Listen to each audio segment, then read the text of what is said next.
Welcome to the ABC Talk Show. And today, our points of discussions are very much peculiar and to some extent something different indeed. Because today we will talk to such a personalities there from the defense services of Bangladesh. And once upon a time, they hold a very important portfolio there.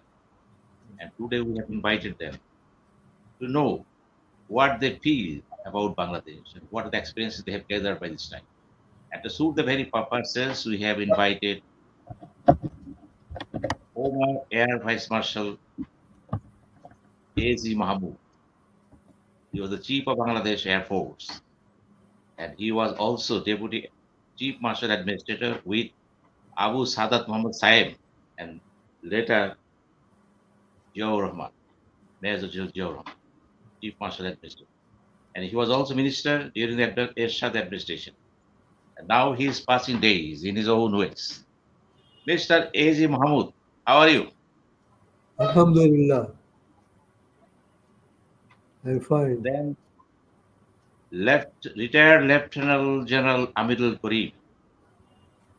He is not only a name, he is an academic speaker. At the same time, researcher, and lot of books he has written by this time.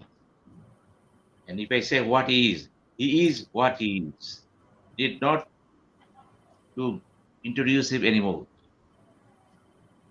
Then I have ASMA Awal.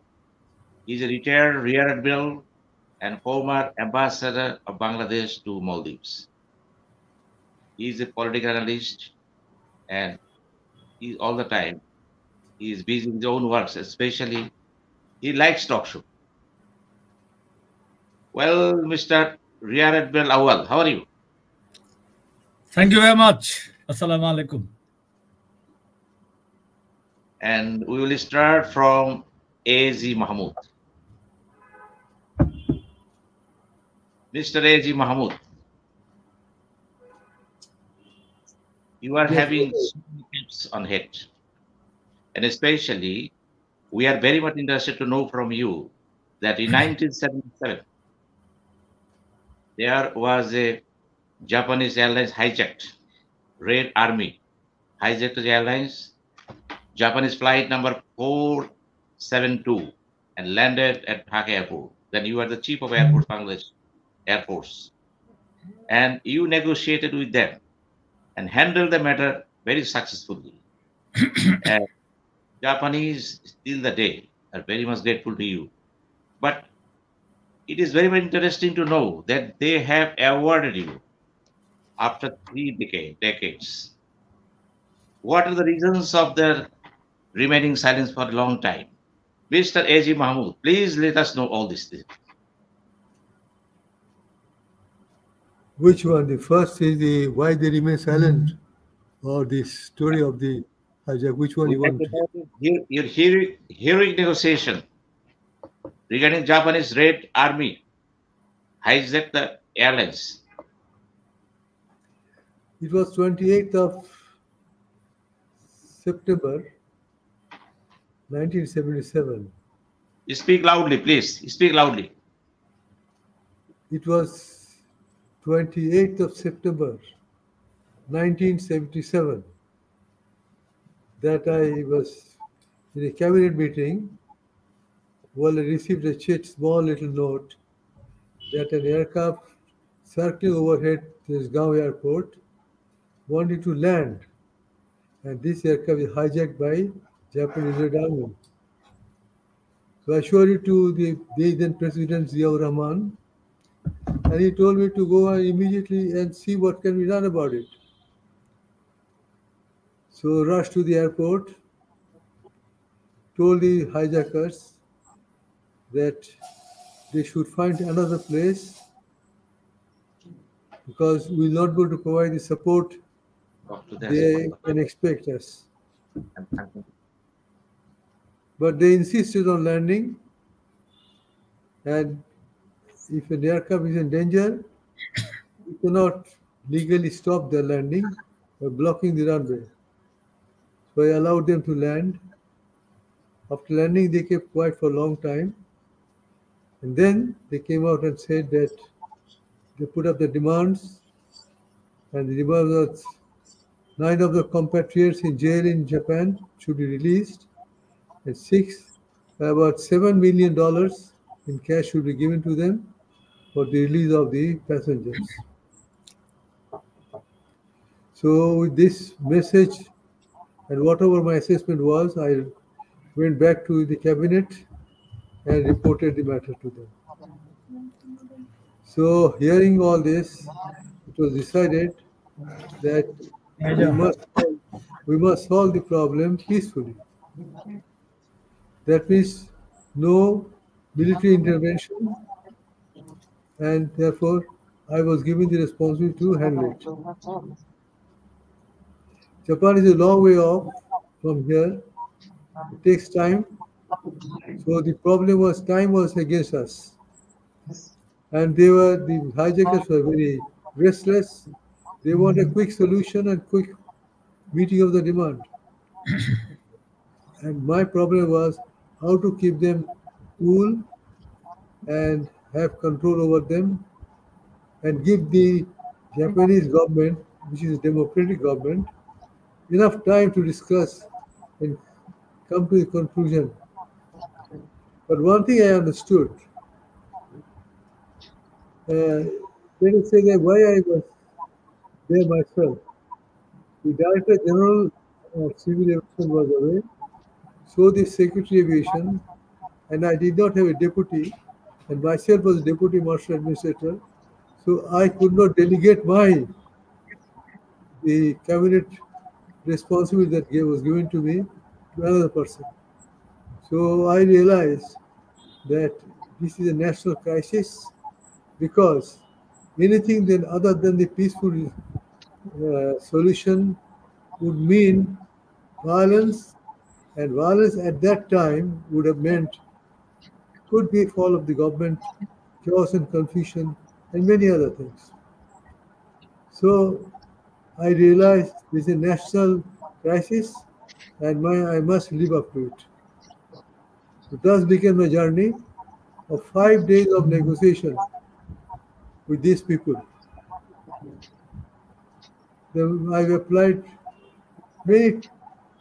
I gave them maximum time to Japanese government, and ultimately they agreed and they sent a minister with seven prisoners. 2 of them didn't want to come, and 600,000 $600,000 in $100 bill. So the transfer was also very tricky, and so I had to make sure that the passengers, the crew, all are safe. And then I give the money, but they would not do that. So I decided that okay, we'll give you 100,000 and give me about 15 or 20 passengers released. For every swap, there was, ultimately they did not release all the passengers. Here was very, very interesting thing happened. I found out that one of the men from Japan who was released was a very important man in the party. His name was, I remember, Okudara. So I asked my officer to bring Okudara in my office down in the airport, a very special office, and I talked to him. because now I want to plant him as my agent. So what I did was to tell him that, look, you are now free, but ultimate freedom will be only when you take off. But the aircraft cannot take off unless I give you fuel, oxygen, and water. So you have to make sure when you go into the cockpit in the aircraft, convince your compatriots that they must release all passengers. This was the condition the Japanese government had put in. So he said that he did not know them, but however he'll try. Ultimately, they agreed to release all passengers except 28.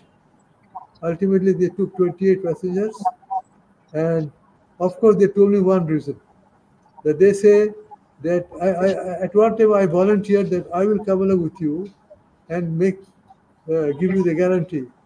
So they said it is not enough because there are countries who have shot down their own aircraft, own people.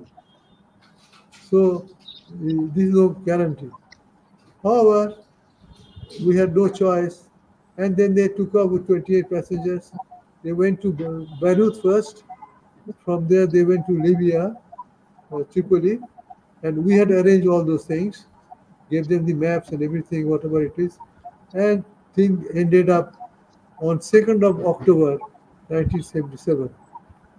But one thing, sadly, now that you remind me of that day, that this incident had profoundly affected my life, my family's life, and my career, and many things. I never knew that I was walking into such a situation that I'll be the real loser in the whole business. The others will be, they all are living, they got the money, they got all that, except that I had the maximum problem because it is difficult to recreate a situation like this. Well, if you have any other question, I'm ready to give answers. Thank you very much. I have a very simple question again to you. Because so far I understand that you have been honored with the Japanese Imperial Award. Why did they take for 40 years? They took 40 years. And the problem was, the problem was that they took time to give you the award. What the reason? Yes, they did. But the problem was that they found that I resigned within 1 month of the incident. And then I had nothing to do with the government. Now the Japanese government deals with government. So they always want to make sure they're on the right side of the government. Though they appreciated me, they invited me, they showed Japan, and but the honor and other things they kept away from me. Now another point could be that they did not believe that how could a man from Bangladesh could keep these 5-6 violent Red Army people in such a situation and got 5 days that he could control them. So some of my transmissions was to win them over. Now those are palliative kind of transmission, not always aggressive. Yes, I was aggressive sometimes, but sometimes palliative, sometimes conciliatory. But they were not sure that how this happened. So they took 40 years almost to catch all those people. All of them were caught, and they want to find out if I had any connection with that situation. So when they were sure that no, there is nothing like that, then they recommended, the Prime Minister wrote me a letter, appreciating. After 40 years, the Japanese are very patient people, and they kept on interviewing me, kept coming me.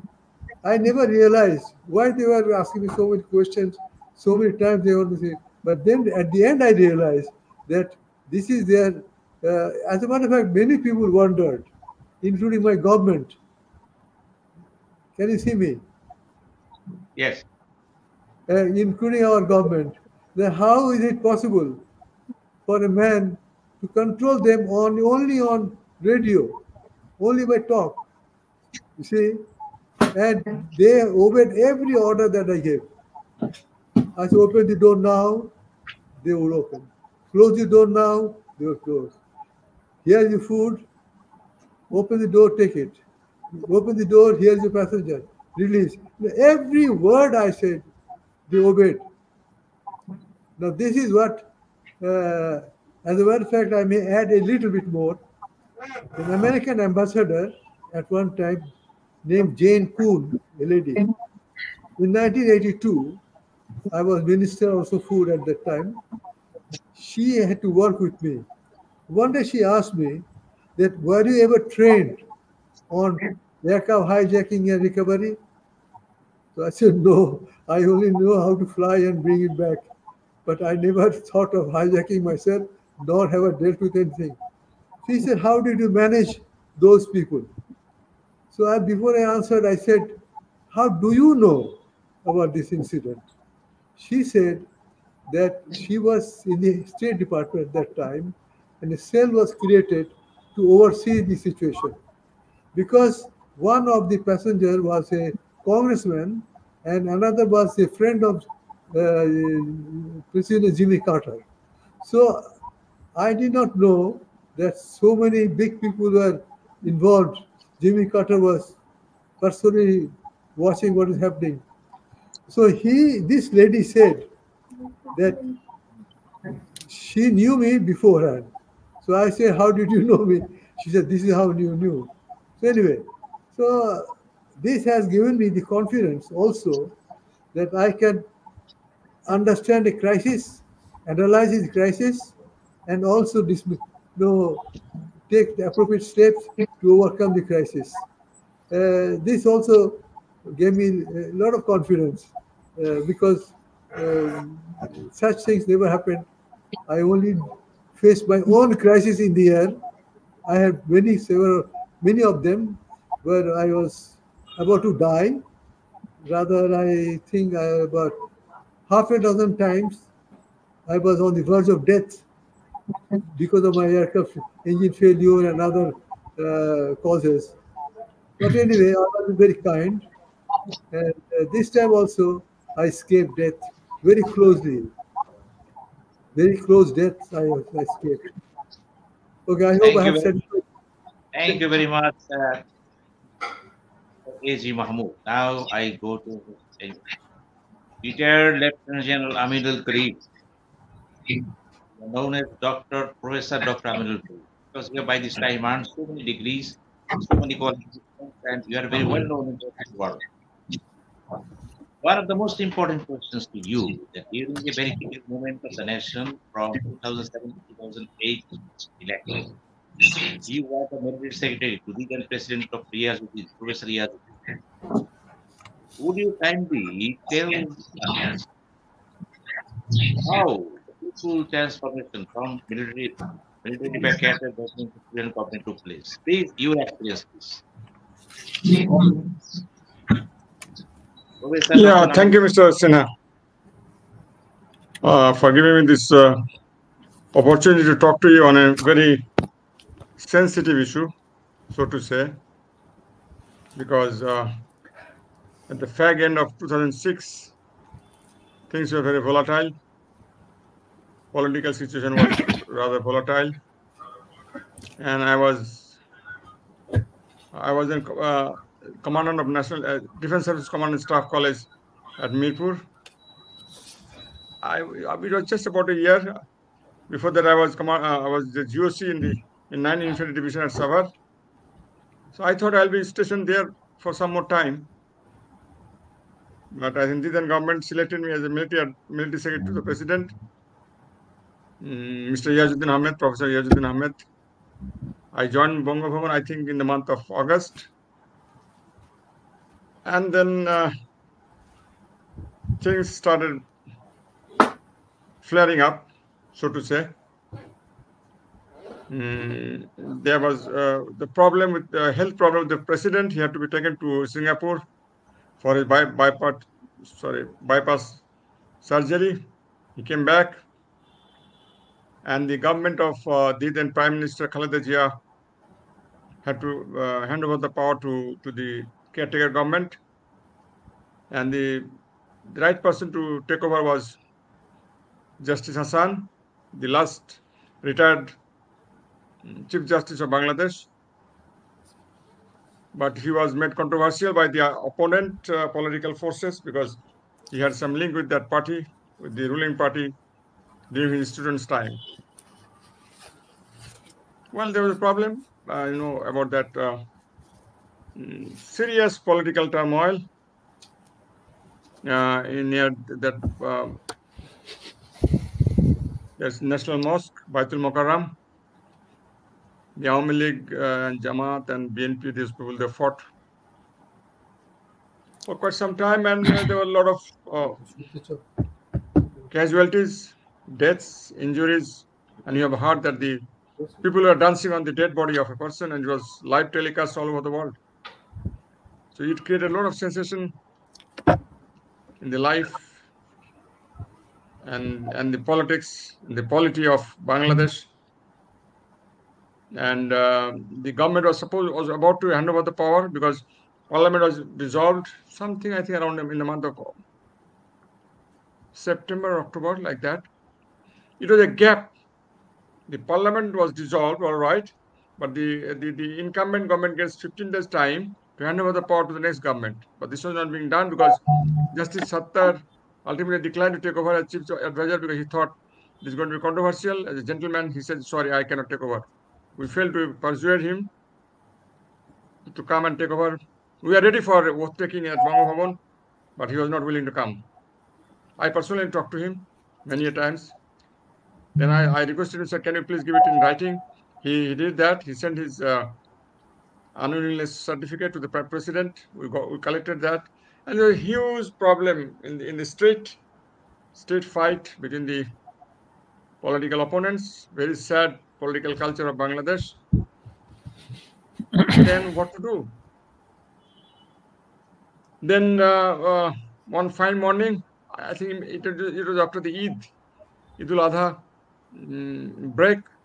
One fine morning, I was hearing a lot of noise. Well, Banga Bhavan was very close to that part of Dhaka city. The police was probably withdrawn. And when I heard this all kind of, cocktails and grenades and, even automatics were fired.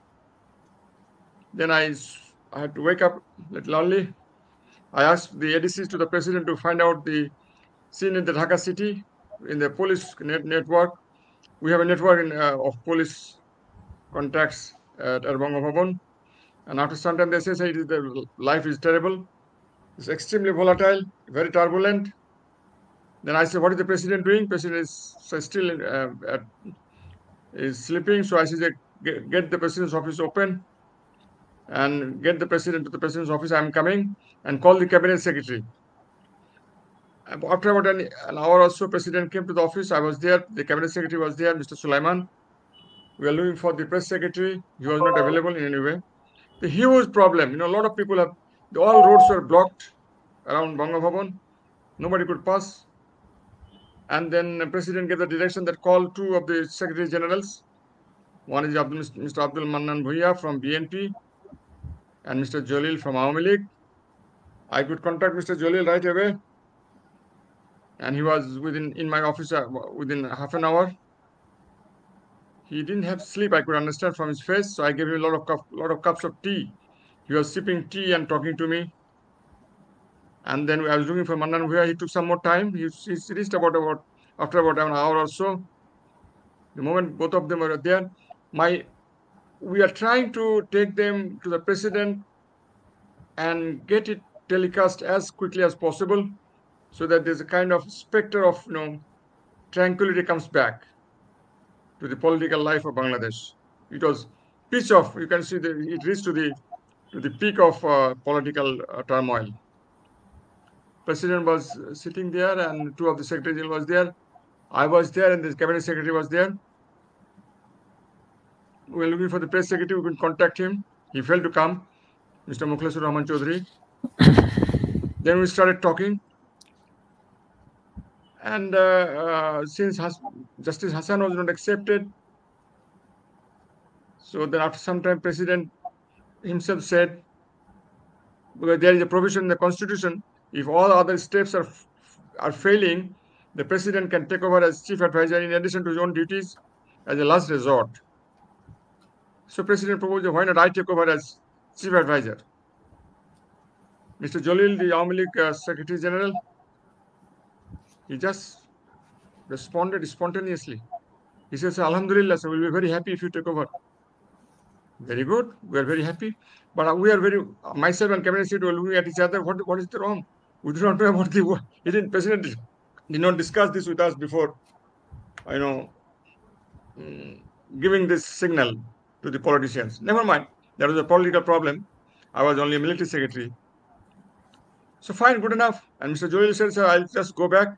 Let him discuss the matter with my leader, means the Sheikh Hasina. And he will be back within an hour. And he had to, discuss this matter with the 14 parties they had, the allies. He went back to Dhanmondi. After about an hour, he called back. And I talked to him. And he said, General Saab, everything is okay, but then you have to follow the steps given in the Constitution. Only then we can accept the President as a last resort. So matter got complicated. I handed over the phone to the President. He informed the President about the development. So we started following the steps in the Constitution. Next one is retired Chief Justice. He was dead. So we looked for the third one, Mahmudul Amin from Sylhet, the third Chief Justice. He was willing to take over, but he asked for some time. I talked to him personally, and he probably discussed with some party. And he came back and he said, yes, if the President desires, I'll take over as chief advisor. But from BNP side, they said they objected to it, because the Awami League side objected to Mr. Hassan's taking over as chief advisor. So BNP is a normal course, the two-party system in Bangladesh.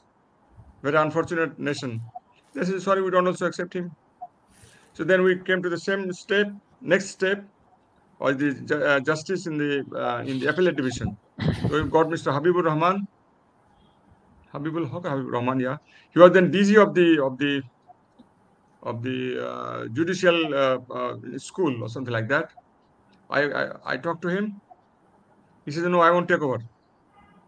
Very interesting. I said, sir, can you give it in writing? Yes, he gave it in writing. The next step was to discuss it with all political parties and find out a suitable, acceptable person who can take over as chief advisor. So we wrote to all three important parties at that time. One was BNP, then was Awami League, and then Jamaat Islam. So they were invited next day. They came to President's office, one after another. We discussed. I think BNP party was led by Mr. Maudud Ahmed. And now we also invited Jatiyo Party. Jatiyo Party was led by Mr. Qazi Jafar Ahmed, and BNP by Mr. Abdul Mannan Bhuiya, and Jamaat Islam, Mr. Kamruzzaman, I think Mr. Kamruzzaman, they were leading the delegation. We failed to reach a consensus of choosing the most neutral person in the country, in the Republic, to take over as chief advisor. So that failed. So you have no other choice but to come to the President. So ultimately, it boiled down to the President, Mr. Yazuddin Ahmed. We sat down and we are making preparations for him to take over and arranging the oath taking. I think on 28th October evening, his oath taking was done. Before that, we had to do a lot of staff work and a lot of hassle. We were a little hesitant at times. Fine. We had no choice, no other choice. So the Chief Justice was there. He had conducted, all diplomats were there. We arranged the diplomats to come because there was a lot of, hartal and blockade in the city and around Banga Bhavan. But we managed through the good help of the Air Force, Bangladesh Air Force. They arranged their transportation through a few microbus to Banga Bhavan. So all ambassadors were there at Banga Bhavan, and BNP side, the Prime Minister was there. All ministers were there, but from from Awami League, there was nobody. And I think there was somebody from Jamaat Islam and some from Jatiya Party. The oath was done. The next day we started getting the name for the advisors. So president was then combining the roles of the president of the republic as head of the state, as well as chief of the caretaker government as head of the government. So he was wearing two hats. It was too heavy hats he was wearing because he was very frail. He just came back from Singapore after bypass. I was very worried about it. Very, very worried. I conveyed this to the Prime Minister. The Prime Minister, Madam, he may not be able to perform. I have my doubts. Oh, he said, just take care of him. The speaker will stand by at Panchagod or something like that, and I have to keep one helicopter ready for him and inform the DC that if anything goes wrong, he has to fly from Panchagod to Dhaka within no time. We'll send the helicopter and fetch him to Dhaka at Bangabhavan. Fine. We started working, selecting the advisors. We got the names from all political parties, which was not mentioned in the constitution. It was not mandatory to get the names from the political parties, but somehow Awami League gave the names, Jatiya Party gave the names, BNP gave the names, Jamaat gave the names, and we started. Myself was the cabinet secretary. At that time, the civil presidential secretary was not appointed. Nobody was there. Mr. Jabiullah came after some time, but at that critical time, the civil secretary was not there at the moment. I was, as military secretary, I had to perform the job of both the civil secretary and myself. And the cabinet secretary was very helpful, I must say. And then we got that selected. In the meantime, it was getting delayed. So in this gap, there was a writ, filed in the High Court Division, and the High Court Division was about to nullify this, as I heard it later on. So I was a military man, but I had to.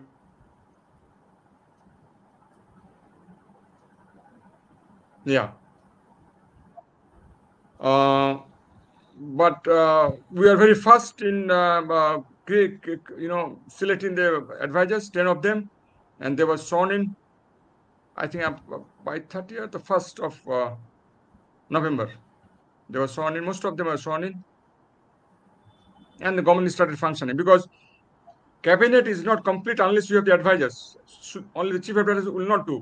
So they took the advantage of that gap, and the writ was accepted, and hearing was done. The judgment was started. They started delivering the judgment. In the meantime, the Chief Justice dissolved that bench. So he had no power to further. I don't know what is the result. Well, I can't predict that. I do not know. They were sworn in. This government started running. Fine, good enough. We are very happy. Akbar Ali Khan, stalwarts like Akbar Ali Khan. Then that Shafi Ahmed, the former foreign secretary, Mahbub Alam, that editor of the Independent. There was a lot of good people. Sultana Kamal, very renowned people. And then we had that Mr. Finance Secretary. He's in a black university now. Economics. I forget his name. He was the finance advisor. Started working fine. They were having cabinet meetings. They were trying to bring both the parties on course. They were invited. I still remember one fine evening, we invited both the political groups, one led by Awami League and led by Ms. Sheikh Hasina, and the other one by BNP led by Khaleda Zia. And they came one after another. And they gave the condition that we will not cross each other near the Bangabhavan. So once the one group is cleared, then the other group will come in. Come on. Bangladeshi politicians have a lot of problems. So we had to accommodate that. We started discussing. The president along with the advisors started discussing the matter. So the political process was on. Fine, good enough. We are very hopeful. But things were getting jumbled up. It got stalled, I would say. Some of the advisors were not very happy with the directives given by the president, direction given by the president. Maybe he was remote control, maybe not. There are many things of which I can't say so many things in public at this. It's still premature, probably. And so things are getting stalled. After some time, 4 of the advisors, Mr. Akbar Ali Khan, Sultana Kamal, and former army chief, they 4 of them resigned on fine morning. Yes, he was my army chief. Actually, he was my chief. So what we did in the afternoon, the cabinet decided that we have to get them back. So one of the advisors, Mr. Sen, he was deputed to bring them back. So he took me along. I said, I cannot go. I'm a military man. I'm wearing a uniform. No, you come. You must come. Otherwise, I cannot do it. So I had to, accompany him. We went to all the houses on Gulshan, Bonani, and in Diogenes Baridhara, and also in Dhanmondi. By the time we came, we have convinced all of them except the army chief. Sorry, I said his name. He was my boss actually. So he declined. He just declined. No, I'll not go back. By the time we returned to Banga Bhavan, it was about 1 or 1:30. But in the meantime, I think conspiracies were going on. That Mukhlis, he arranged, by the time another 4 advisors were selected. And by the time we reached to Banga Bhavan, President said, we have already selected the next advisors. You are very late. You could have contacted us. We are traveling from Gulshan to Bonani to Baridhara to Dhanmondi, and then talking to them and convincing them and get them back to Banga Bhavan. And they agreed to come to report to Banga Bhavan by 11 next morning. Very sad story. So next morning, out of 4, 3 of them were sworn in. They are not. The earlier advisors didn't come back because that operation failed. Fine. We are trying to get it on course again. In the meantime, Awami League said Awami League was not willing to come for the nomination submission. Then we started talking. Mr. Mahbubul Alam took the lead. Dr. Shoaib was the new advisor, finance advisor, and myself were there in the president's office one evening. We started talking to Awami League at one time, again to BNP, and we are trying to close the gap. They were giving certain conditions. We are trying to satisfy that. Then again going to BNP, closing the gap. By doing this, by about 2 in the morning, not 2, actually 1 in the morning, we struck a deal. Both Awami League and BNP agreed to come for the election. Awami League agreed to come for the election. But BNP put a restriction on us that unless Awami League is given the declaration by before morning, will not accept it. I'm like, what the hell? How can you get the general secretary at this time, at 2 p.m.? And our cameraman has to travel to Dhanmondi and get his interview. It is difficult. BNP was hard nut to crack. So I talked to a general who was close to Sheikh Hasina, who was a friend of mine. I said, can you help me, my friend? He says, okay, let me try. He then talked to Sheikh Hasina over phone. And then he conveyed to me that you send your cameraman to Mr. Jalil's house, who was then sleeping, having good sleep at his house by around 2 or 2:30 or 3 maybe. And he will give the interview. So we got the interview done, got the record back to Banga Bhavan and sent it to all TV channels. Mr. Jalil said that we will participate in the election and submit our nomination. So matter was resolved. Apparently, we were very, very happy. We thought we have won the battle. The Makkah has been, conquered. But then once they submitted the nomination papers, then I think there was some problem with the filing of nomination by President Ershad. He was declared not acceptable by some of the DCs. I think there was a conspiracy was there. It's very difficult to find out the conspiracy. Civil politics is very. We military people, we are not meant for handle this. So conspiracies were going one after another. I could feel it, but I couldn't express it. I would tend to express it to President. I said, I was getting the smell of emergency coming. I briefed the President. Sir, the emergency coming. Are you willing to sign the emergency? He said, what is emergency? Well, sir, this is there in the Constitution. Well, I have no idea about it. He was making fun with me, actually. Later on, I realized he was making fun with me. I realized if after that 4 advisors resigned, I realized that if this government fails, this president is going to fail. These 4 advisors, if advisors don't come back, this cabinet is going to fail and this president is going to fail. That was my hunch, and it proved to be correct, very prophetic. And it's a very bad show on the part of anybody. I don't know why they declared President Assad unfit to run the election by 5 of the DCs, I think, returning officers. Again, things went back, were very dirty. By that time, it was, I think it was January. We were failing to make a reconciliation and come to a political process. On 7 January, General Moin visited President's office stealthily. It was not in my knowledge. Again, the conspiracy is coming up. I did not know. The army chief is coming, I did not know. Because he was coming almost every week. The army was deployed. The first day when Awami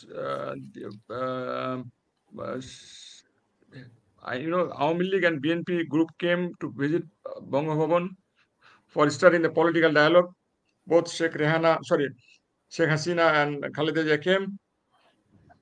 On that very night, after midnight, President called me to his residence. The ADC called me. They said, President is calling you. It was almost 2.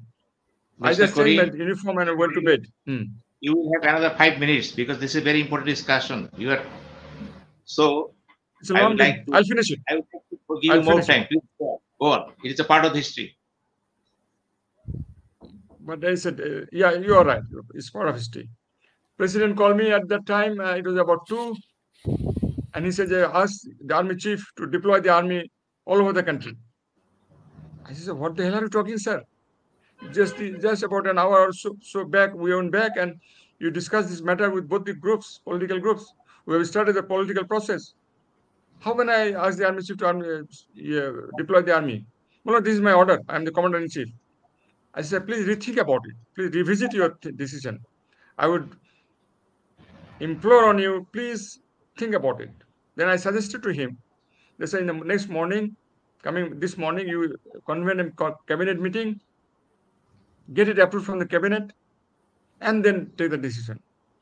And he said that deploy the army means there's a final order for him.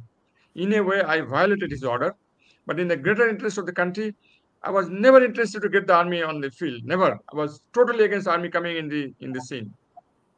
I was totally averse to that. I was getting the smell. Something is coming. So I said, I will stop it by any means. Next morning, then he bypassed me and called the PSO to AFD and passed the order through him.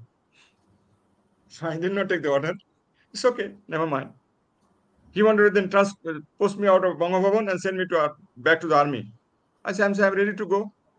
He conveyed this to army chief, just take him out from here. Army chief called me. I mean, you are not going well with the president. But nothing is wrong with me. But the president wants you to take you out. I said, please take me out. I didn't want to come. Before coming here, I represented. I don't want to go to that place at this turbulent political time. And then, but General Moin said, no, you continue. I don't have a replacement for you. Then I realized there's something is. It was good for him because he found a rift between the president and the military secretary, so he can penetrate better. Now I realize that. So things were moving fine, but then it got stalled with no end in sight. On 7 January, General Moin visited President. I say again, still it was not in my knowledge. And then President conveyed to him that please take over the state power from me. Things were all prearranged. He came out of the president's office, and the moment he steps out of the president's office, he enters into my office And he did not come inside my office, but at the doorstep, he said, I mean, the president has asked me to take over. He was very happy. He was looking very elated, so to say. I said, what the hell? He just went back, and by the time I reached the porch, he was out from the Bongo Bhavan. I came back, I realized, I got the whole story because I was getting signal from the DGFI that emergency is coming. They were sending reports in writing that there's a necessity of emergency for this country. You know, how very funny country is this. President used to give me those reports. I was reading that. I was getting, otherwise I had a lot of people in army. I was getting the feedback. But I was very much opposed to that. I was totally against it. I said, I'll do my best to stop this. The army should not get involved in this matter. Fine. Then I realized, then I have to talk to both the political parties. In the meantime, the nominations paper for the other parties were scrutinized, and 19 of them were declared elected from BNP, and Awami League was out. Since President Ashok was declared not declared void in his nomination submission. So again, things went back, and General Moin took advantage of this. Then I informed both BNP and Awami League, something is coming up, cooking up, get ready for the worst situation. Please have a conciliatory approach, start a political dialogue and come to a consensus. Please declare that the election null and void, and we'll hold a fresh schedule for you. In the meantime, Mr. Mahbubul Alam, who was the advisor, very nice man and a very highly patriotic person. His General Sahab, let's send a mandate to the Supreme Court, we get a mandate from the Supreme Court that we can hold the election after another election after another 3 months. By that clause in the Constitution, which says that by an act of God, you can delay the Supreme Court can authorize delaying the election by another 3 months. So we drafted a sort of report for that for the Supreme Court. You have 3 minutes. The President declined. We have 3 minutes only. Okay, I'll finish it. And so on 11 January, General Moin came with his team, and General Moin came, followed by the Air Chief and the Naval Chief, and they were taken to the residential office room at the back of the Bongo Bhavan. President was having lunch. They were there. We were all sitting there. President asked me to leave the room. I had to leave the room.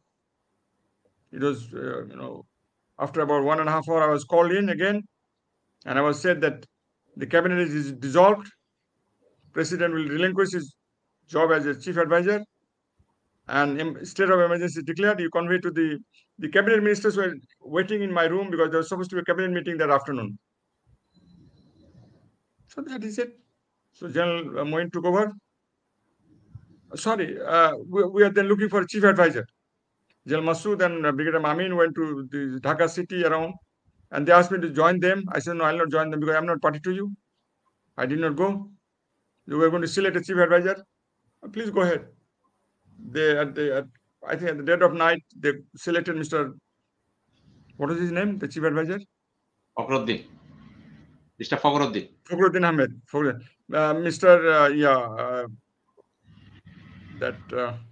Nobel laureate, he declined. So they selected Fakhruddin Ahmed. Next day, we had done the coronation for him, oath taking. He took over. The president just remained a president, and the government started functioning separately. But in the meantime, I'll just give you one more note. There are so many stories, but I'll just give one more story. We had a meeting at Army headquarters in 2007, sometime in August. All the generals were sitting. We were deciding the fate of the country. He was asking, what should we do with the country? So we had a vote for whether we should continue this process. 2 ladies were then interned in the jail, and we all said, 8 out of 30 generals, 28 of us said, this is not our business, we must come out of this. So that was the end. That was the beginning of the end of General Moin's regime, so to say. Then again he called us in September. He again asked us to give in writing how to run the country. I said, why? The constitution is there. So all the generals submitted their report to the army chief. I did not submit it as yet. I was the only general who didn't submit it, come what may. Then he posted me as ambassador. I declined to go, and anyway, then he took over and it started running. And after some time, I was posted back to National Defense College. There are many other stories. I cannot go to all the nitty-gritties, but a very sad story, I must say. The country entered into a kind of there are a lot of foreign powers involved. Very sad. Our neighbor was deeply involved. US was deeply involved. Canada was deeply involved. UK was deeply involved. And I think we have lost much of our control of our country, governance of our country. From then on, I think these are remote control. I feel bad for that. As a patriot, I feel bad for that. That's it. Thank you very much. Thank you very much. Now I am going to Rear Admiral ASMA, Mr. Awal. Mr. Awal, you are the Chief of Naval. Assistant Chief. Assistant Chief of Navy. Okay. And at the same time, you were appointed as ambassador to Maldives.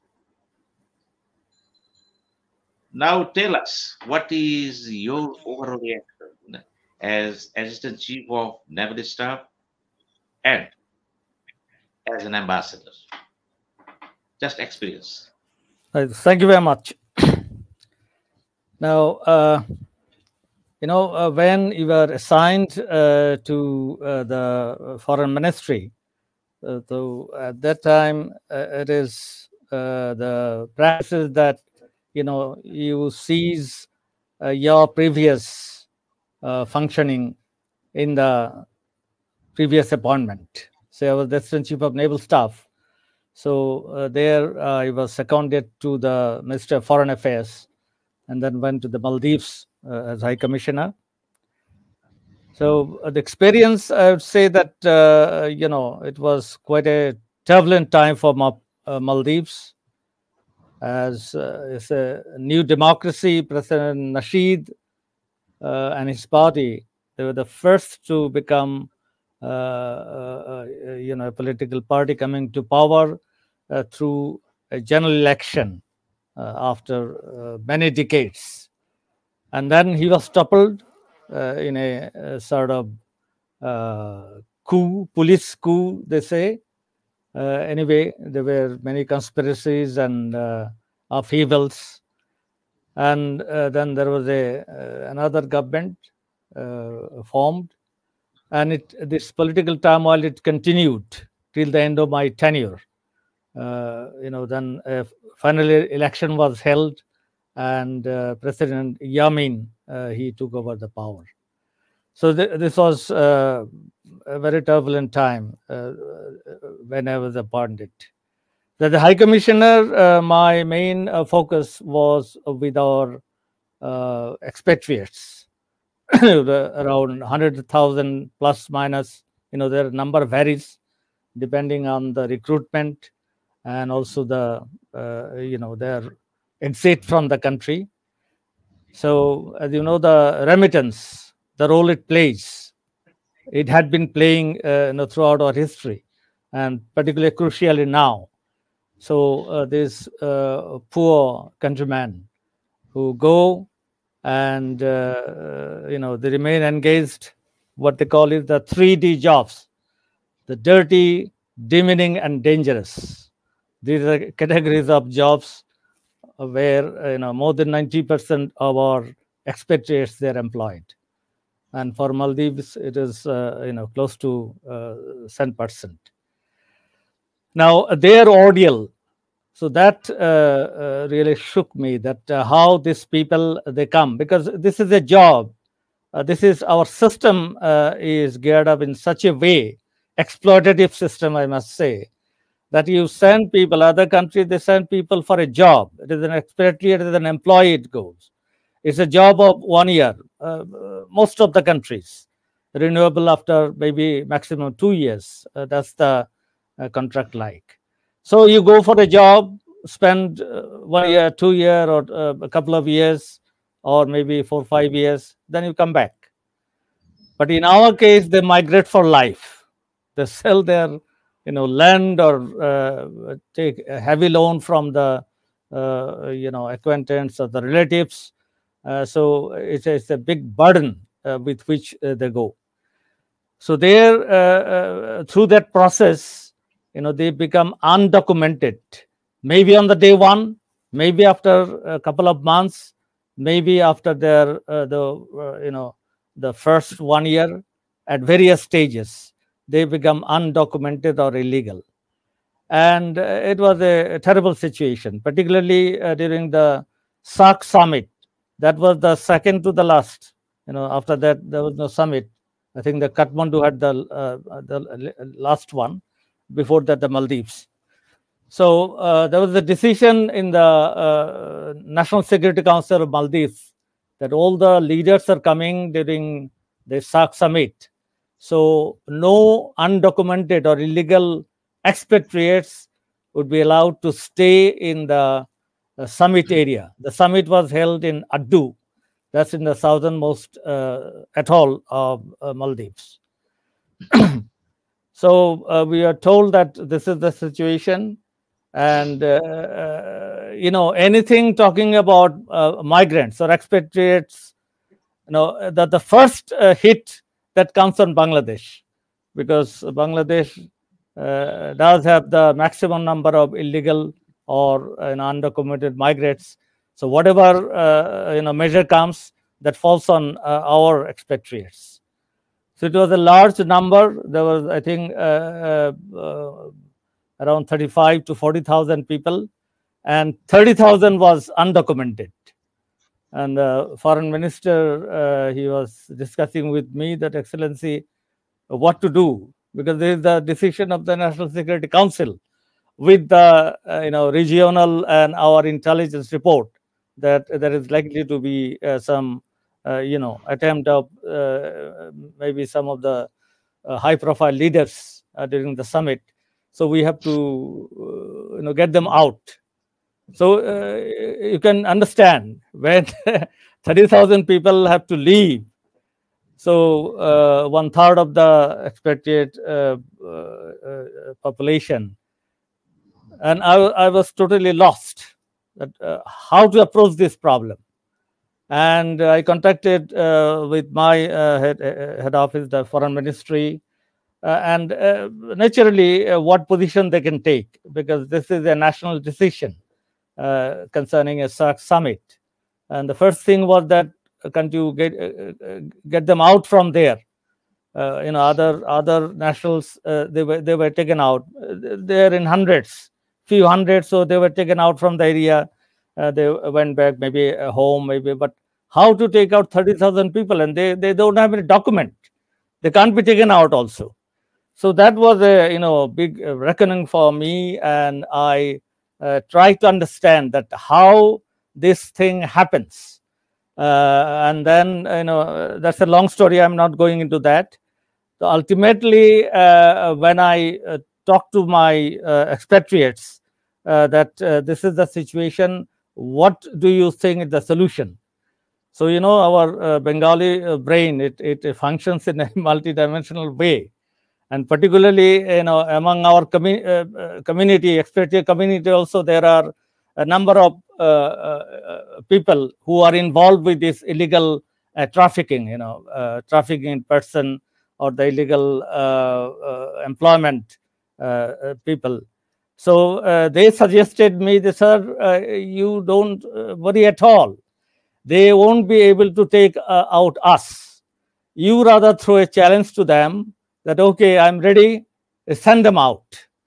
And why they will not be able to do anything?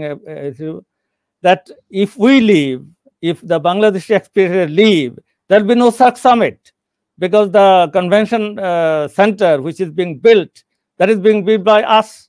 We are the workers there, and if we have to leave, then they, it is still at least 30% job is left, and it's a new convention center, and they can't finish it. So you can take it up.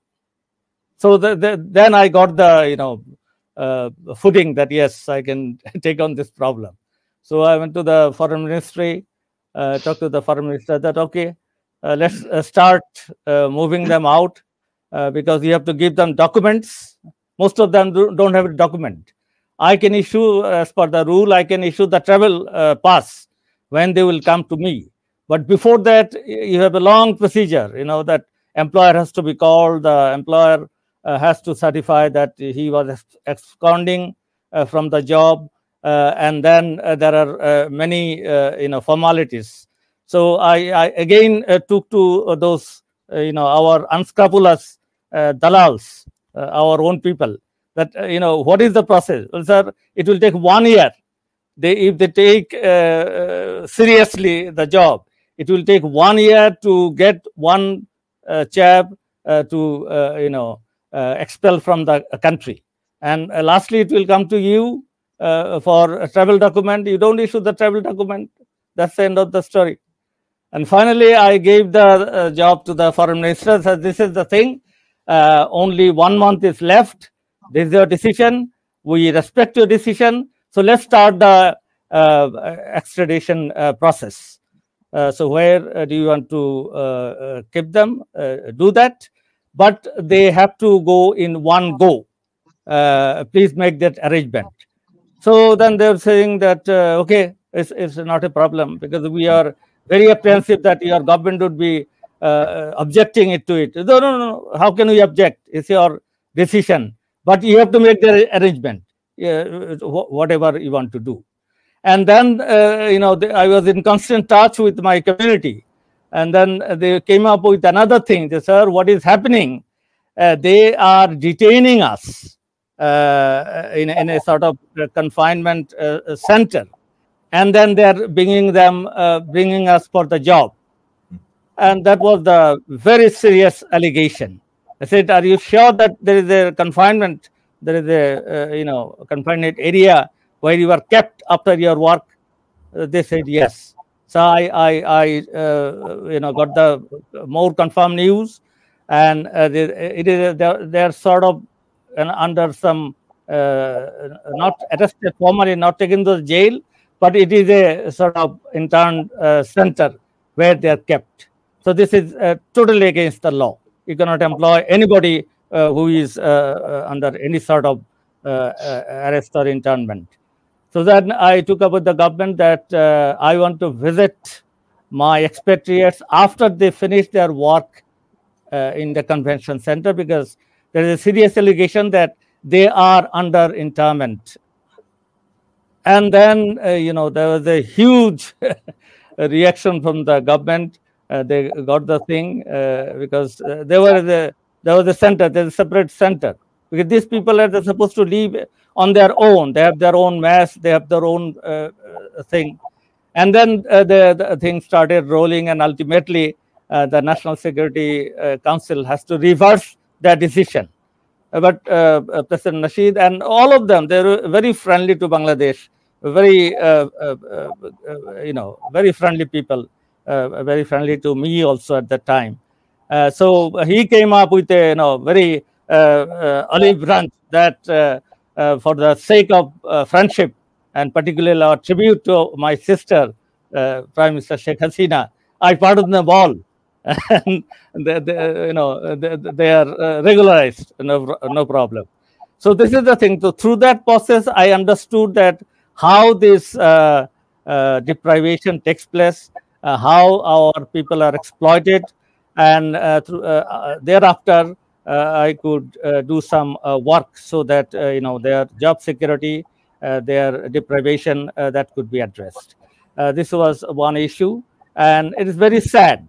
I'm talking about Maldives, but this could be the same story for other countries, because here there is a syndicate in outside of the country in Bangladesh. They do everything, their ticket and other things. For example, the employer is supposed to give his air ticket and everything when they go. It's for every country, most of the countries. But all our people, those who are going, they pay for their ticket. This is one mystery. And I took up the matter here that what happens. So I came to know, I'm talking about Maldives only, because I will not replicate it for others, but it could be the same for others. So I said that these people are supposed to be taken free with the employer's money or the ticket given. Why they have to buy a ticket? And end of the day, I gathered that but we have a point to know from you that you uttered the word. There is a police coup by the police. We know very well that civil coup, military coup, but in Maldives there is a police coup. Please explain it for the viewers. Right. This was what happened is President Nasheed, he was a very popular president, very popular politician, activist. But a street-masked, smart politician of power, General Aminul Karim was describing how the power lobby it works in any of the countries. So it's a different ball game. So there he was not faring well. Whimsical decision, very not foresighted. Like he wanted to have good relationship with Israel. He used to push me that let's put together your Prime Minister. She is very diplomatically she is very well poised. If we can work together and open up a door to Israel, then we can influence Israel to give better treatment to the Palestinians. Excellency, that's fine, but first you have your experiment, then we'll join you. And our Prime Minister, she is very sympathetic to the Palestinians, but for your approach, you have to talk to her. I am far away from that circle to talk about. So like that, he wanted to have good relations. He called a medical team from there. That was not taken at all well by the Maldivians. Like that. Mr. Awal, our main question is there is a police coup in Maldives. Right. So with that, there were turmoils. There were various turmoils, and during the SAARC, I'm coming to that. During the SAARC summit, he wanted all the countries, all the 7 countries, to bring a monument which would be placed in the Addu city and various parts of the Addu city as a memorial of the SAARC summit. So it was a difficult operation. All the countries, they would say that the time is short and this, that. Anyway, everybody got this monument. We gave our national monument there as a gift for the country. And at that time, there was serious agitation, starting from the Israel issue and other issues, particularly the Islamist parties. They took the lead. So they were telling that, no, all these monuments, it has, these are all with the idols. And interestingly, except for the Bangladesh monument, our national emblem, that all the countries, Pakistan has Gandhara, it has the idol. India has, Sri Lanka, everybody has idol. So there was a sort of revolt with the Islamist revolt, and they came, they smashed all these monuments, the Indian monuments, the Pakistani monuments, and Pakistan High Commission was very upset. You see, we give them so much of support, and they have, they've broken our thing. So that was the situation. Except we were spared. They took, we showed them our emblem, and they were very happy. There's no idol in the so to say. So that was the brewing up, and then after a few days, there was a police and all the police stations. They were, agitating along with the Islamist political parties that this government is not fit to run the country. It is against religion, against our values, and all this thing. So it started like that. The Maldivian National Defense Force (MDF) military, they just remained silent. That's why he had to leave. So that's why it is called a police coup. But it was a sort of general sort of agitation by people, police, and also a silent military. Thank you very much. Thank you very much, Rear Admiral Awal. You spoke very well about Maldives, and we know so many things from your mouth. Thank you very much.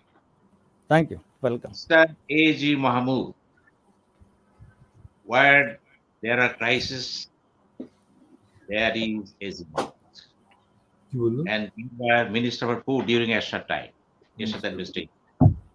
And so far we understand that there was a big crisis in food during that time.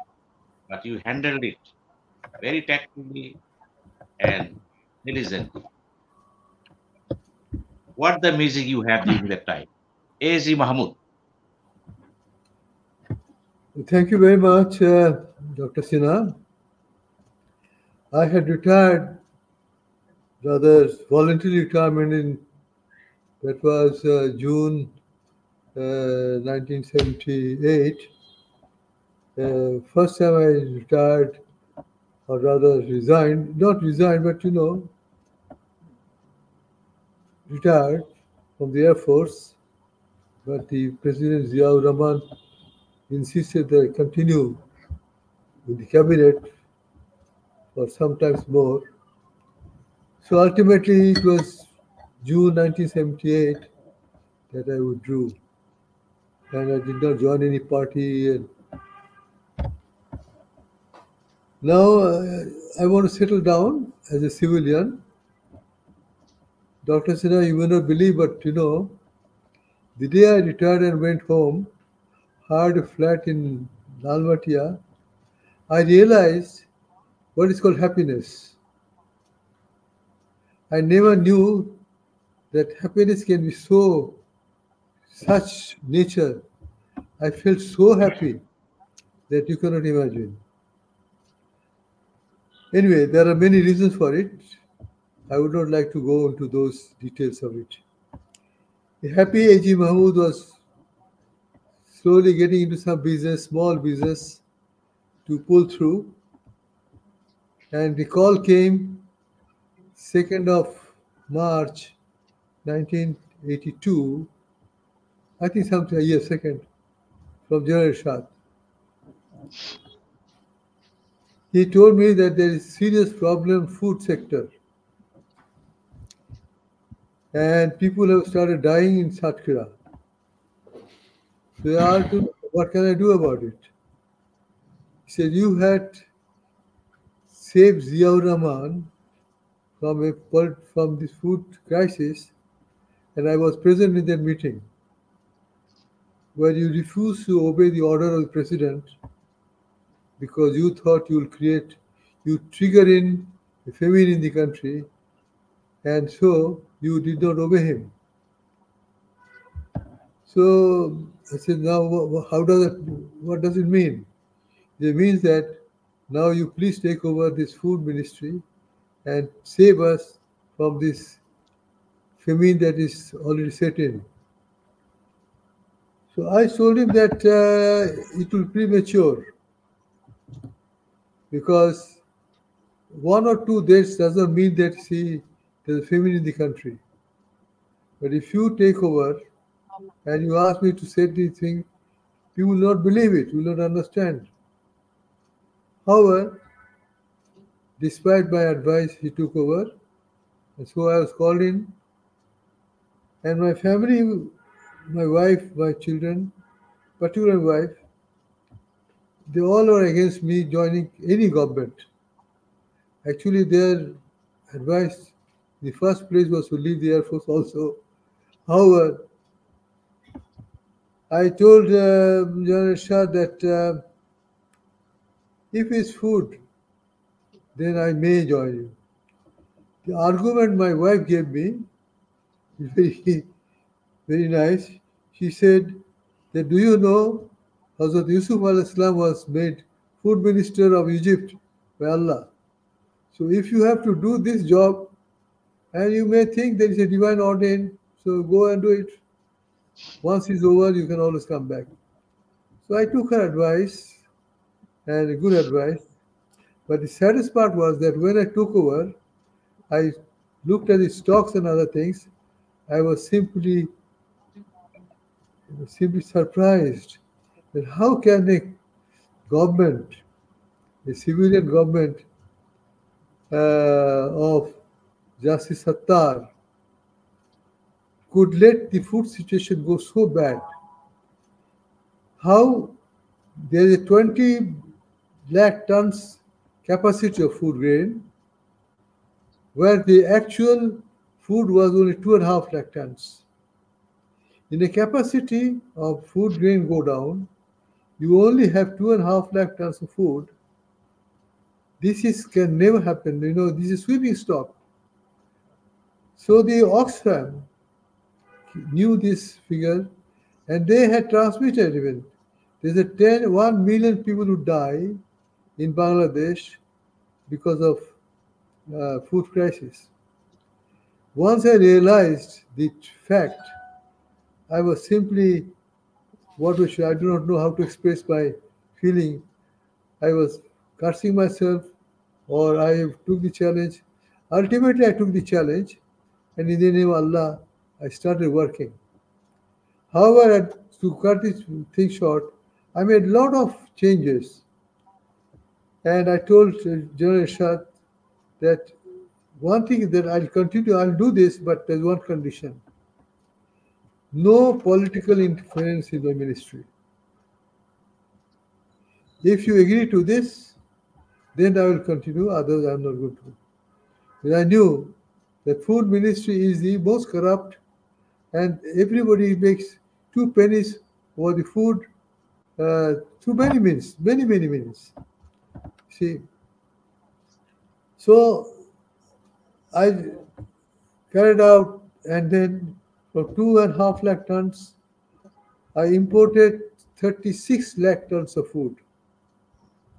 Now here I should mention a few things. That I realized there are only $300 million at that time in the what is it called, the coffer, the foreign exchange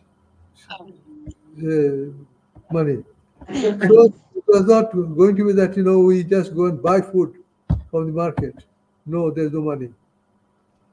So I thought that why not go to the people for whom I have suffered and I have sacrificed so much, that is Japan.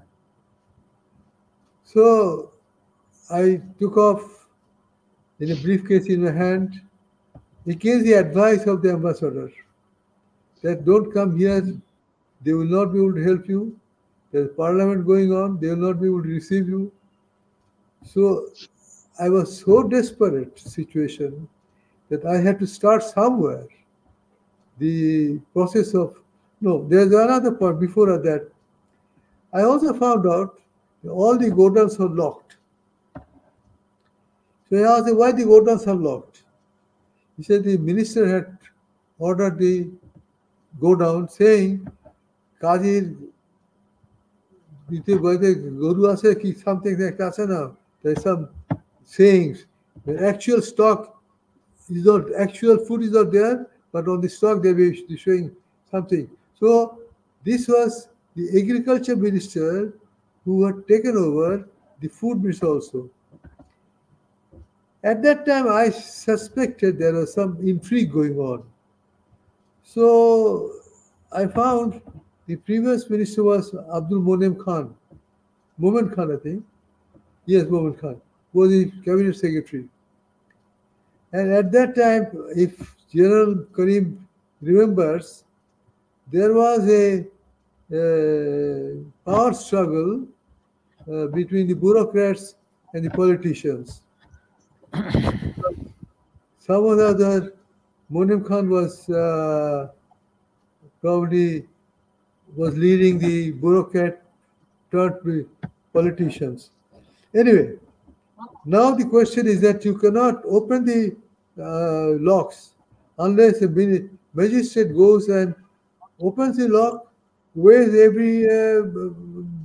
every sack, and certifies how much exact food is available. Then you can open. So I said, you have food, and people will die, and just for bureaucratic reasons, you cannot use your food. How can it be possible? So I had to write down that open on my order, and whatever food is actually available will be considered as food or stock of food available. This was, and there could be 30,000 tons short, whatever it is, normally short. So, however, it was unlocked and food started flowing out. So the food officer asked me, why did you do this? I said, the hoarding takes place because of fear of shortage. So if I can overcome this, even temporarily, by 1 month, I get some time. So now you reissue the food as if there's nothing has happened. Don't worry. Now I'll do something about it. Anyway, I went to Japan. You'll be surprised that the Japanese are so nice to me. The finance minister sat on the floor with me and really started discussing what can he do for us. So I said, he said simply that they import food from the United States. 4 million tons of wheat. But how can we give you the food? We have only strategic reserve. And that also, that kind of rice, sticky rice, you don't eat. So I said, if it will be better than eating grass, isn't it? So he said, of course. I said, well, sticky rice we'll eat, please. So he took out 100,000 tons of rice from the strategic reserve and defrosted it, milled it, packed it, absolutely free of cost. Not a penny by Bangladesh government, because there's no money to give. Can you imagine how these people, to be very humbly, I must say, because of that service that I give them, I saved 156 Japanese, and they knew how I suffered after that. They asked me, what can we do for you? I said, nothing. If you want to do anything, go and ask the president what you want to do for the country. But for me, nothing. Because I realized, what can they do in exchange with lives that I have lost, my men have died? I cannot exchange. So anyway, that is a part of just side talk. Then I came down to Thailand. They said, no food, all sold out. Then I went to Burma. And then I did a barter deal with them. Here again, I invested. See, the Burmese airlines used to come to East Pakistan then. Now they see when Bangladesh came to being, they stopped coming to Bangladesh. Now, I knew the importance of Burma. I'm quite sure both my friends, Admiral Awal and General Karim, understands what is actually my thought is.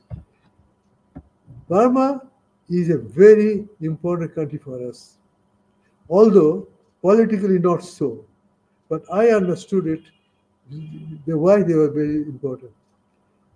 However, I cultivated, and as an aviation minister, I had asked them to come. And fly their aircraft here. They put me two conditions, and none of the airlines in the world I allowed these two conditions except Burma. They said they'll handle their own aircraft. I said, okay, what next? They said, we want to go from Dhaka to Kathmandu, Kathmandu to Hong Kong. There's a golden rule, golden route. I said, go, allowed. So they came and they remembered this gesture of mine. So when I went there, they said, okay, we'll barter raw jute or jute sacks. For there I got about 150,000 tons of rice. Then I went to United States. United States, they said that there's no money, all fund has been used up. But you know, the agricultural secretary, he met me. And I really told him that we have really dire condition. You can check it up from your other agencies. So he said that never before we had received, even in Pakistan, had received PL40, PL434, PL40, PL40, some Chan. Anyway, one of the conditions. I don't remember. But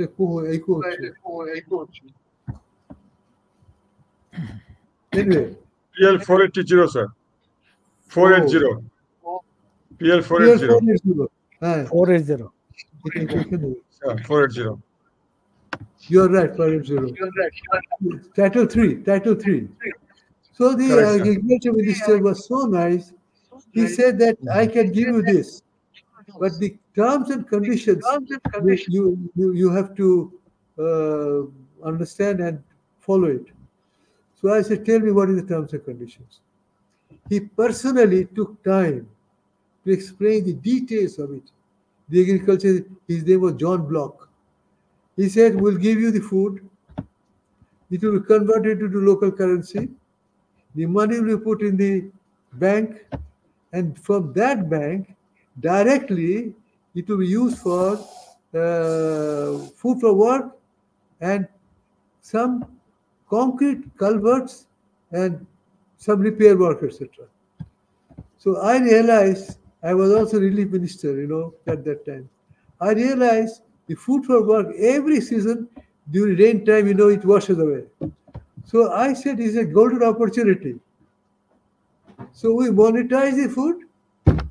We designed through the food ministry called, relief ministry called PIO, Project Implementation Officers, small culverts, roads and culverts, and all over the country, many small little businessmen rose, contractors, small contractors, big contractors did not take this job. You see, local contractors. So it was a very good thing that I did. Anyway, 100,000 tons of we came. Then I went again to Burma. This time they gave me 600,000 tons of rice on deferred payment. So 36 lakh tons of rice, food was imported. And by the time when I said the crisis is over, the Oxfam was still telling that minister says so, but according to us, still 1 million people may die. Alhamdulillah, not a single one died. And in January 1985, I resigned, leaving 13.5 million tons of food grade will go down. No, 30 days. 1.3 lakh tons, 3 billion, 13 lakh tons. That is 30 lakh tons. So I was very satisfied and very happy that the thing is over. Despite the fact I was asked to do many other things, I only declined. I said, thank you very much. No, I would like to now go back into retirement again. And you had narrated the whole thing in such a manner. I think the viewers are enjoying very much. Now I turn to I want to Lieutenant. add, I want to simply say one word. I'm quite sure my friends are saying, our nation is not a thankful nation. I think we lack it. This is one of the major problems. We lack gratitude and lack thankfulness. I hope you don't mind it. You don't mind, my frank. Because nobody. Yes, okay. We know I'm very over. well that I'm you through. are also a political scientist, and you wrote number of books which have been already acknowledged Thank in you. leading universities organizations, and we are very proud of it. Basically, you are a man of Absolutely. man of education, man of learning, and so many things. You have full credits by university and in China, and hardly there can be very moment, even maybe in the past, not in this area. Taking all these things together, as educationist, academic speaker, and already morality speaker, how do you feel about book? I think your voice was getting interrupted. You were asking me about the publication of my books. Am I correct? Your publications of the book? Yeah. Yeah. Oh, thank you, Dr. Sinha.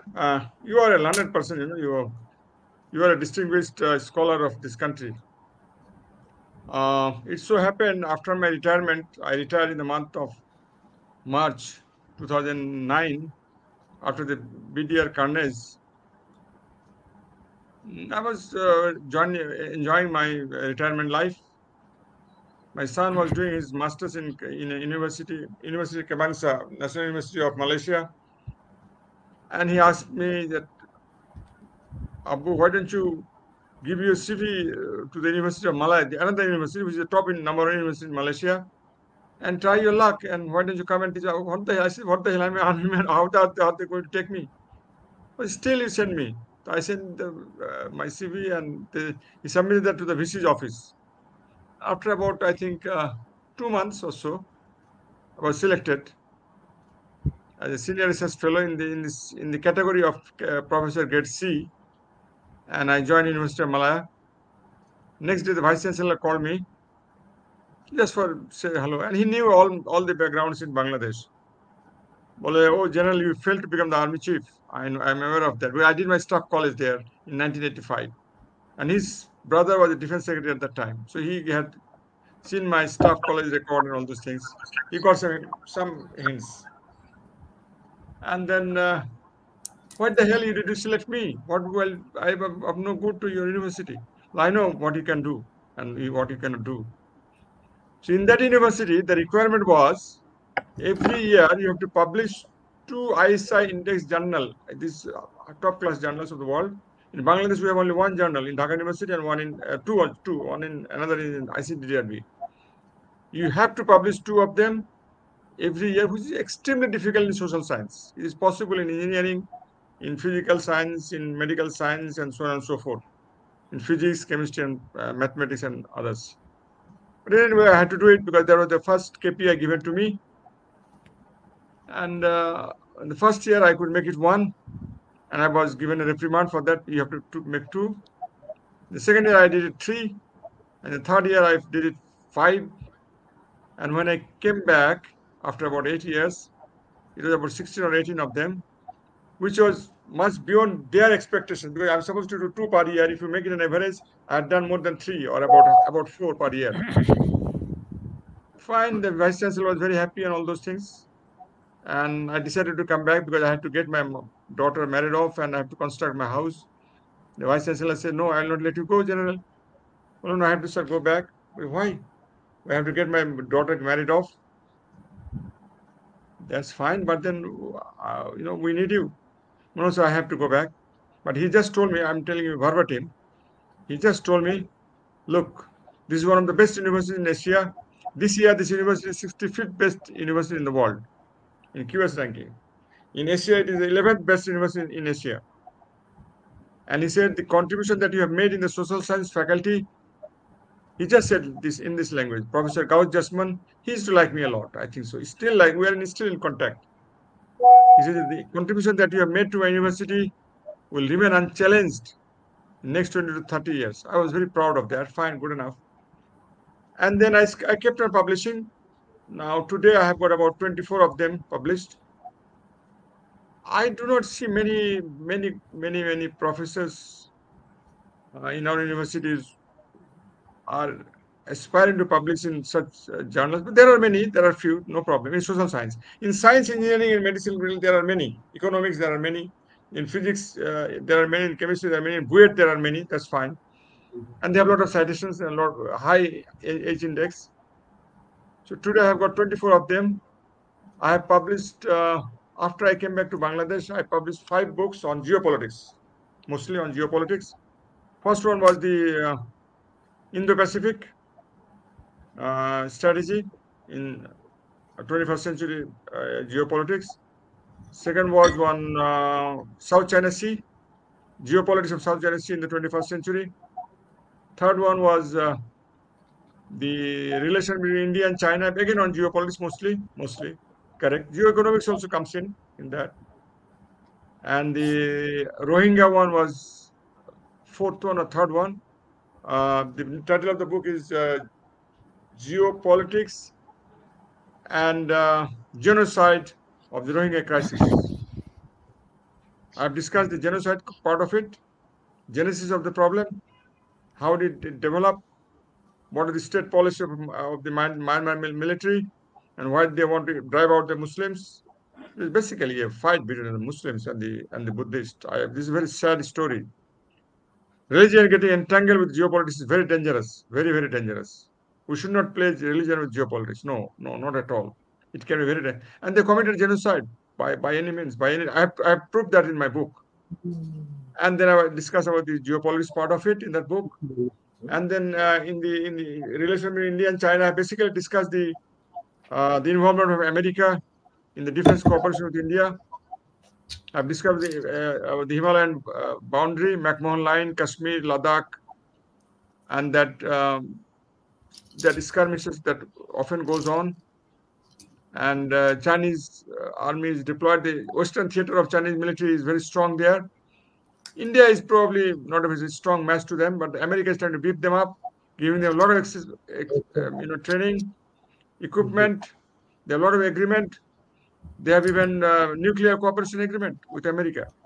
They have given a submarine technology. Japan is providing them submarine technology. I think Admiral Awal can shed light on that. And they have also have this economic cooperation with Japan. And Japan has given a concept called security diamond, which it wants to, it's basically to contain China. So Japan, India, America, and Australia has now made this sort of Quad formation. I published a paper on Quad as well separately. And my last book was on the Bay of Bengal and the Quad. I've discussed Quad in a sort of bypass way, in the sideline, but main focus is on Bay of Bengal. What is the potential of Bay of Bengal? What are the problems of Bay of Bengal? And how it is linked up with the South China Sea? And what is the importance of Bay of Bengal? Sorry, the Malacca Strait and Diego Garcia, sorry, the Andaman Nicobar Island. India is going for massive infrastructure development. Japan is providing money there. And there's a possibility they can someday employ the nuclear weapons there. And there is a, 4 nations yearly Malabar exercise in the Bay of Bengal. So a lot of military activities are coming up. Japan has got involved in that. Australia is getting involved. And this year or last year, Admiral Awal can bear me out on that. They have already conducted the joint military drill of these 4 powers. And these are all aimed basically to contain China in a way, because China is trying to come into the Indian Ocean, in the Bay of Bengal, through Myanmar. They are trying to come through Bangladesh as well. They wanted a deep port in Bangladesh. In that, China failed diplomatically, and they're very annoyed about that. Ultimately, it has gone to Japan, Matarbari deep sea port. I was in China sometime back when President Xi visited Bangladesh. Right before that, so Chinese Foreign Ministry, some senior official was asking me, General, can you arrange the deep sea port in your country? We are very much interested in that. I said, I'm retired now. How can I do it? But we'll make with the army chief and you arrange it. But no, this is not army's decision. It is a political decision. I can't do anything about that. So they were very serious about that. And they were very offended that they did not get it. Because India intervened in the meantime and got it, foiled. America was also there, I believe. So there's extensive cooperation with America and India on defense cooperation, technological cooperation, space cooperation. There are many avenues that are coming up. Even Quad is taking infrastructure development. Chinese BRI has come in. They're spending about $2 trillion all over the world. And Quad has planned for $600 billion US. That money is still not raised. China is going to be strong. The competition is there between China and America. And that has a fallout effect, ripple effect on the Bay of Bengal, on Bangladesh, on Sri Lanka, on Nepal, on India, on Pakistan. And in Pakistan, they have got the Karakoram highway. So China can... Basically, this is a war on energy. If you don't have energy, a country cannot sustain. So for development, you need energy. China is developing very fast, so they need a lot of energy. Japan needs a lot of energy. South Korea needs a lot of energy. India needs a lot of energy. So the sea lines of communication must be kept free, unfettered, and the choke points like the Malacca Strait. There's another choke point south of that. These have to be kept free. And the geopolitics is very much on. So I have published 4 books. And next book I have started writing. I have to submit. I have already done the agreement with the publisher. Is on Taiwan. And before that, I'm planning to publish another paper on Taiwan. And I have already the COP, what is it called? COP 28, the climate summit in Dubai. On occasion of that, UN is publishing a book. They have already published the book. So one of my chapters has been accepted there. And the title of my paper is Climate Injustice for Bangladesh, a question worth asking. Is already published. I've already got the notification. I'm waiting for my copy. And if I get my copy, I'll share with all of you. I don't mind. This is the first time I ventured into climate crisis in Bangladesh, or climate change problem. It's interesting, but it's not my cup of tea, not at all. But I'm writing more on journals, and I'm also doing my books. That's it. That's fine. Alhamdulillah. I'm grateful to Allah. I'm spending my good time. I joined a private university here. They fired me one fine morning after about 4 years.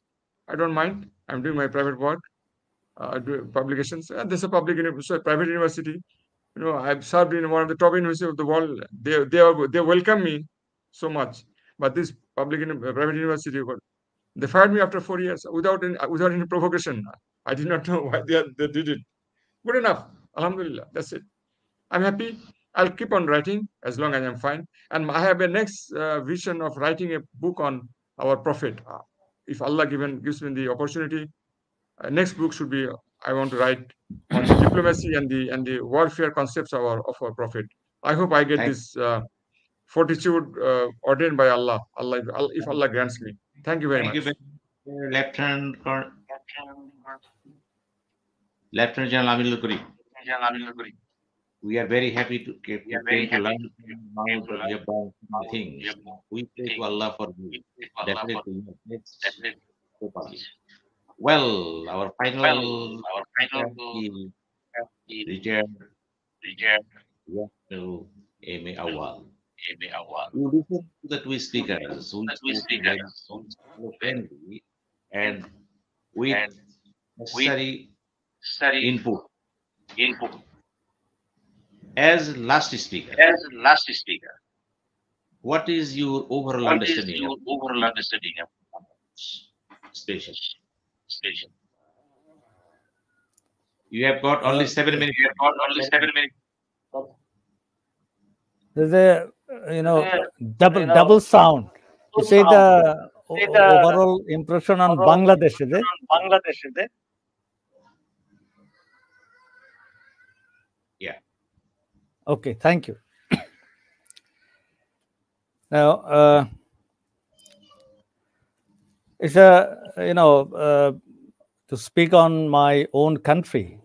For me, it's a pleasure because the birth of the country has touched my life, my family, everything. My father is a Shaheed in the War of Liberation. My uncle, he was in the Pakistan Army, senior most Army Medical Corps officer. He was killed by the Pak Army. Our house was burnt, and with all my savings, 6 years of diplomatic service abroad, and my house rent and my retirement money, with all this, I have not able to finish the house that the Pakistan is burned. We have made a house, but it is incomplete, and I do not know whether I can complete it. But still, I have that burned the tin shed that was there. It is still there. A portion of it, it bears the scar of the War of Liberation. Anyway, about my country, I am very hopeful. It has come through a bloodbath.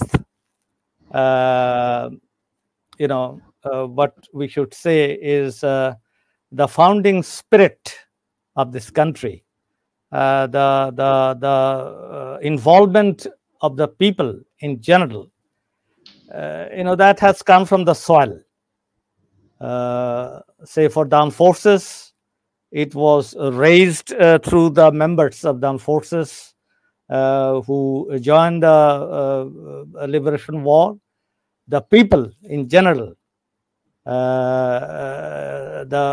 the Liberation War, we have to move from place to place in the remote areas, in the chore areas, in inaccessible areas. So in those days, those areas didn't have any economy. They had a sort of barter system. They used to take their say chicken to the market, and with that barter, they used to get rice or something like that.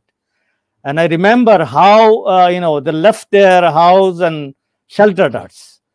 So that's the basis of our country, the birth of our country.